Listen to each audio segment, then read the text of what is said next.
Di dalam pengertian Buddhis, dengan pengertian sehari-hari, kadang karma ini mempunyai pengertian yang berbeda. Ada sedikit perbedaan. Kalau di dalam kehidupan sehari-hari, di dalam masyarakat, yang mungkin juga timbul di televisi, di film, di buku-buku, di koran-koran, karma itu artinya cenderung jelek. Jadi misalnya ada orang jahat, hidupnya menderita, oh sudah karmanya. Tapi kalau orang baik, hidupnya bahagia, jarang orang menyebut sudah karmanya ini. Jarang. Wah, ini sudah rezekinya. Jadi orang menganggap, wah karma ini jelek. Sehingga kadang-kadang judul di belakang ini pun punya konsep yang jelek. Bagaimana feng shui bisa mengubah karma seseorang yang dianggap jelek? Padahal karma itu netral. Karena karma artinya niat. Niat melakukan sesuatu. Niat ingin berbuat baik, jadilah karma baik. Niat ingin berbuat jahat, jadilah karma buruk. Dengan demikian, judul di belakang ini bisa berarti kalau kita mempunyai satu kebajikan, sehingga rumah kita mungkin sudah bagus, rezeki kita sudah bagus, jalan hidup kita sudah bagus, mungkin pertanyaannya, mampukah feng shui ini meningkatkan segala sesuatu yang kita miliki yang sudah bagus itu? Jadi tidak selalu memperbaiki, bisa juga meningkatkan. Nah ini kesan yang berbeda yang timbul di dalam masyarakat, yang mungkin pertama saya harus menegaskan di sini bahwa karma adalah niat, yang bisa berarti niat baik dan niat buruk. Kemudian karena niat itu dilakukan dengan pikiran, niat itu juga mungkin diucapkan, niat itu mungkin juga ditindakkan dengan badan, maka akhirnya niat itu akan membalik pada diri kita. Sesuai dengan benih yang ditanam, itulah buah yang akan kita petik. Kalau kita punya niat yang baik di dalam pikiran kita, niat yang baik pada saat berbicara, niat yang baik pada saat kita melakukan sesuatu, maka buah kebahagiaan, buah kebajikan ini akan kembali pada diri kita. Sebaliknya, kalau kita punya niat yang buruk pada saat berpikir, niat yang buruk pada saat berbicara, niat yang buruk pada saat melakukan suatu tindakan, maka yang jelek pun akan datang pada diri kita. Nah, kalau yang baik datang pada diri kita, hidup itu selalu bahagia. Banyak orang yang mungkin kita lihat di dalam masyarakat, orang kok hidupnya enak terus. Kecil, sudah lahir di keluarga yang happy-happy. Sudah happy, sehat lagi. Sudah sehat, ganteng and cantik lagi. Sudah ganteng dan cantik, pinter lagi. Sudah pinter dan cantik dan segala macam, temennya banyak lagi. Kerjanya sukses lagi. Punya rumah bagus juga. Panggil Pak Haryadi ke rumahnya, katanya feng shui-nya juga bagus. Rumah tangganya bagus, anak-anaknya bagus. Kadang-kadang kita lihat, loh, orang ini kok happy terus ya? Apakah ini memang diencai atau rezeki langit ini? Apakah ini memang karunia langit? Apakah dia tidak melakukan sesuatu? Sebaliknya ada orang yang dari kecil menderita. Lahir di keluarga miskin. Sudah miskin, jelek lagi mukanya. Sudah jelek, bodoh lagi. Sekolah nggak lulus-lulus. Playgroup saja nggak naik. Wah, kebangetan. SD sampai 8 tahun. Sudah gitu kerja ya, sekolah saja nggak bisa, apalagi kerja. Sudah begitu punya pasangan hidup, ya sama berantakannya. Begitu anaknya lah, bapaknya berantakan, istrinya berantakan, apalagi anaknya mana bisa bener. Rumahnya ya kacau balau. Mungkin Pak Haryadi dipanggil ke sana sudah bingung juga nih, apa yang harus diperbaiki? Harus dibongkar, pindah rumahnya. Karena sudah kacau banget. Kadang kita melihat seperti itu. Apa orang ini bisa yang satu bahagia, yang satu menderita. Nah, kemudian karma ini disikapi di dalam masyarakat, ya wis ini nasib.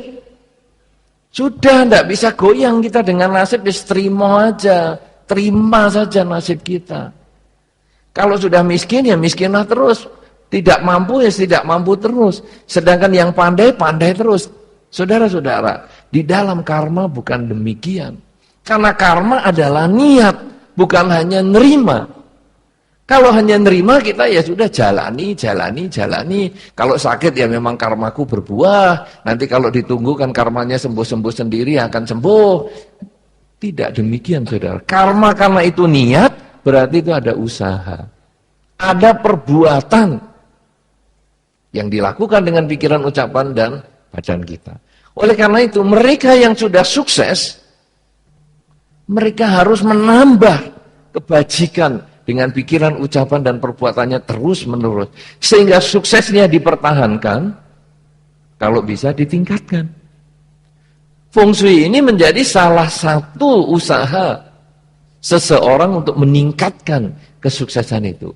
Rumah sudah bagus, semuanya sudah dirasa nyaman, tinggal di situ sudah harmonis, mungkin masih mau tanya lagi dengan Pak Haryadi, sehingga, wah ini bisa diperbaiki lagi, tingkatkan lagi.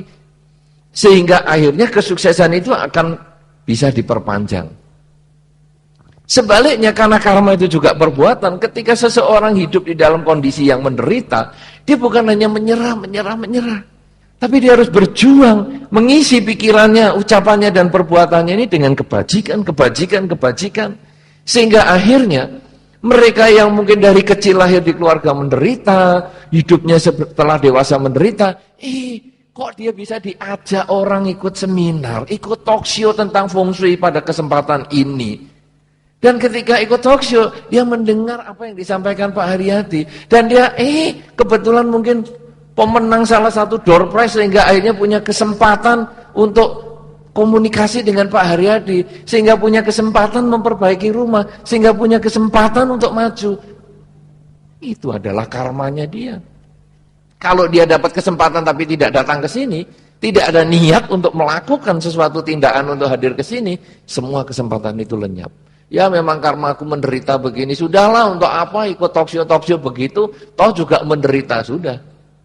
Tapi ketika dia mau berubah, saya mau memperbaiki diri, saya mau datang dalam kesempatan ini, saya mau mencoba. Ada kemungkinan kita akan berubah. Oleh karena itu, karma ini adalah perbuatan. Nah sekarang, apakah karma ini ada hubungannya, atau agama Buddha, kalau tadi mau ditanyakan oleh Pak Ponijan tadi dalam kesempatan pertama disebutkan, apakah agama Buddha mempercayai Feng Shui? Apakah boleh? Saudara-saudara, di dalam perjalanan hidup Sang Buddha, memang tidak pernah disebutkan tentang Feng Shui. Memang tidak pernah. Jadi tidak pernah mengatakan, para biku kalau bangun vihara harus di atas gunung, dekat air, sungainya di sini, depannya begini, tidak ada. Tetapi kalau kita pergi ke India, lalu kita melihat tempat-tempat yang lama dihuni oleh Sang Buddha, nah nanti akan tahu bahwa sesungguhnya tempat-tempat yang lama yang dihuni oleh Sang Buddha, itu kalau dihitung berdasarkan Feng Shui bagi yang tahu, itu ternyata memenuhi unsur-unsurnya. Mungkin bisa dikatakan Feng Shui-nya bagus. Kenapa demikian? Karena di dalam Dhamma disampaikan apa yang diajarkan oleh Sang Buddha itu hanya segenggam daun dibandingkan banyaknya daun di hutan. Segenggam daun ini yang bisa mengantar seseorang mencapai pencerahan. Sedangkan yang seluruh daun di hutan itu yang tidak diajarkan, tapi bukan berarti salah. Itu yang ada di dalam masyarakat, yang bisa kita lakukan. Karena itu bagi Anda yang suka dengan Feng Shui, silahkan jalani hidup Anda. Misalnya Anda nanti tanya, kemudian dihitung macam-macam, silahkan, boleh saja. Tapi bagi Anda yang tidak mau mempercayai Feng Shui, juga tidak masalah. Karena di Di dalam dharma itu sebetulnya karma atau perilaku kita ini yang paling penting. Bahkan perilaku ini yang akan menentukan.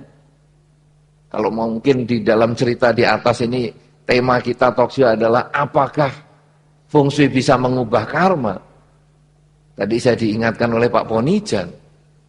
Apakah karma bisa mengubah feng shui? Bisa. Saudara-saudara, di dalam apa yang saya sampaikan pada kesempatan ini, bahwa karma itu tidak sama dengan yang kita kenal di dalam masyarakat sebagai nasib. Karma adalah tindakan aktif yang kita lakukan dengan pikiran, ucapan, dan perbuatan, sehingga kita bukan hanya terima nasib. Nasib baik kita terima, nasib buruk kita terima, bukan. Tapi nasib baik kita harus perbaiki, tingkatkan, pertahankan. Nasib buruk kita tingkatkan, perbaiki untuk supaya yang buruk ini menjadi lenyap dengan berbagai cara. Itu nomor satu. Nomor dua, sebagai seorang umat Buddha atau di dalam Dharma, feng shui tidak dilarang. Mau percaya silahkan, tidak percaya juga silahkan. Dan yang ketiga, mampukah karma, mampukah tindakan mengubah feng shui? Ini yang akan menjadi penutup dalam uraian saya pada awal ini, yaitu sebuah cerita yang nanti Anda akan simpulkan sendiri, mampu enggak? Dikisahkan dalam beberapa sumber kuno, ada cerita seorang ibu yang tidak terlalu mampu. Ibu yang tidak terlalu mampu ini, namun karena pemahaman tentang hukum sebab dan akibat dalam perbuatan atau yang kita sebut biasanya karma, ini tiap hari selalu menyediakan makanan untuk mereka yang menderita. Di berbagai negara Buddhis kadang kita sering melihat para biku jalan keliling untuk pindah patah atau memberi kesempatan umat berdana makanan. Tiap hari sering itu mereka dari rumah-rumah menyediakan satu panci besar nasi, lauk diberikan. Itu biasa sekali. Nah, ibu ini karena tinggal di lingkungan Buddhis tapi tidak terlalu banyak biku, dia sering memberikan kepada pengemis. Dia membuat di rumahnya semacam kue yang kita sering namanya pao. Kita kenal namanya bak pao. Tapi karena ini isinya bukan babi, baknya itu kan artinya babi toh, roti babi, ini sebetulnya pao saja, roti saja. Ya, kalau di Malang nanti ada pao telo. Ya, nanti Pak Ponijan mungkin bisa lihat juga. Nah, orang ngomong, loh kok pao telo? Ya iya, bakpao atau bukan? Karena bakpao kan isinya babi. Nah, ini dia hanya membuat pao saja, roti itu, dia bagikan. Siapa saja yang datang, orang kenal nggak kenal pokoknya dikasih, yang minta dikasih. Nah, ada pengemis. Pengemis kalau dapat bagian begitu kan senang sekali. Wah, kasih. Satu pengemis khusus, dapat satu, dia minta lagi. Boleh nggak? Saya minta paumu, tambah lagi. Ya, boleh. Boleh nggak? Saya bawa pulang. Boleh. Boleh nggak saya ambil suka-suka saya? Boleh. Ambil banyak, masukkan kantongnya yang kumel itu, dibawa pergi. Akhirnya pengemis di sekitar situ ngomel-ngomel. Wah, bagaimana ibu? Kamu ini kok memberikan pengemis itu terlalu banyak, kita nggak kebagian. Ya sudahlah, ini apa yang aku bisa berikan, ya aku berikan. Lah kan kita nggak punya, kan besok bisa untuk lagi. Bagi-bagi lagi kalau kamu mau begitu. Ya besok ya kalau saya hidup. Kalau saya sudah mati, kapan saya punya kesempatan berbuat baik? Loh, dia kan mintanya berlebihan, dia minta berlebihan berarti kebutuhannya lebih banyak. Nah kalau kamu kebutuhannya tidak terlalu banyak, kamu nggak usah minta seperti dia. Jangan kamu melakukan, dia kok banyak ya, aku juga harus lebih banyak. Jangan, kalau memang kamu butuh, ambil. Kalau kamu sebutuh dia banyaknya, ambil sebanyak dia. Kalau kamu nggak butuh, ya kamu ambil secukupnya. Pokoknya aku menyediakan ini loh, tempat yang besar ini pausanya. Nah, kemudian tiap hari dia begitu. Pengemis yang spesial suka minta banyak ini, tiap hari juga datang. Dan ibu tua ini tidak pernah mengeluh Apa yang pengemis lakukan ini dia kerjakan. Apa yang pengemis minta dia berikan. Satu hari demi satu hari. Sampai 1 minggu, sampai sebulan, sampai setahun. Tiap hari pengemis ini kalau pulang dari tempat ibu ini, selalu membawa pau yang banyak di dalam kantong kumelnya. Kemana dia pergi, ibu ini nggak pernah tanya. Dia juga nggak pernah ngomong, apa kamu jual lagi tau pau saya? Juga tidak, pokoknya kasih. Karena dia menyadari ini kebajikan. Saudara-saudara, setahun lewat, 2 tahun lewat, 3 tahun. Sampai akhirnya 3 tahun, pengemis ini mengatakan kepada ibu tadi, ibu, kamu tiap hari memberikan saya kue ini. Dan saya selalu boleh mengambil sesuka-suka saya. Apa sebab kamu demikian? Ibu ini menjawab, karena saya ketika ketemu kamu, saya punya kesempatan untuk berbuat baik kepadamu. Apakah kamu tidak pernah mengeluh, saya ambil banyak? Tidak. Karena kamu ngambil banyak berarti saya kesempatan berbuat baiknya lebih banyak. Kemudian pengemis ini mengatakan, ibu, memang dalam kehidupan sekarang ini, kamu tidak lahir sebagai orang yang mampu. Tapi kamu mau berbuat baik dan berbuat baik terus. Ini adalah usaha kebajikan yang luar biasa. Karena itu ibu, ikut saya, mari ikut saya keluar dari desa ini. Kemudian ibu ini ngikuti pengemis tersebut keluar desa. Lalu sampai di ujung desa, pengemis ini mengatakan, ibu, coba kamu lihat, di bukit sebelah sana, ada sebatang pohon. Apabila kamu nanti meninggal dunia, karena aku tidak bisa membalas kebaikanmu sekarang, 3 tahun kamu ngasih saya tiap hari. Kalau kamu sudah meninggal dunia, kamu pesen, minta dikubur di bawah pohon itu. Dan kalau kamu sudah bisa dipenuhi permintaannya dikubur di bawah pohon itu, seluruh anak turunmu akan menjadi orang kaya. Dan salah satu keturunanmu akan menjadi raja yang besar. Wah, ibu ini kan kaget. Loh, pengemis kamu ngomong muluk-muluk ini apa? Lalu pengemis ini kemudian dalam seketika dia mengubah wujudnya. Dia menjadi, dalam kisah itu disebutkan, dia menjadi dewa bumi. Dan dia mengatakan, aku adalah dewa bumi yang mau melihat sejauh mana kamu ini mengembangkan kebajikan. Dan kamu sudah lulus dalam ujian ini. Dengan demikian saudara, dalam kisah yang saya sampaikan ini menutup pembicaraan kita, bahwa perilaku kita sesungguhnya akan bisa menentukan nanti kemana kita arah rumahnya akan dibuat. Kemana jalan hidup kita sampai anak turun kita ini akan berhasil. Karena perilaku kita bisa juga menjadi pengubah feng shui yang seharusnya kita dapat yang jelek, dengan perilaku baik, feng shui kita ketemu yang baik. Karena ternyata kuburan di bukit, di bawah pohon itu, dipercaya orang sampai sekarang, katanya itu feng shui-nya sangat baik, sehingga layak kalau dia menurunkan generasi orang sukses.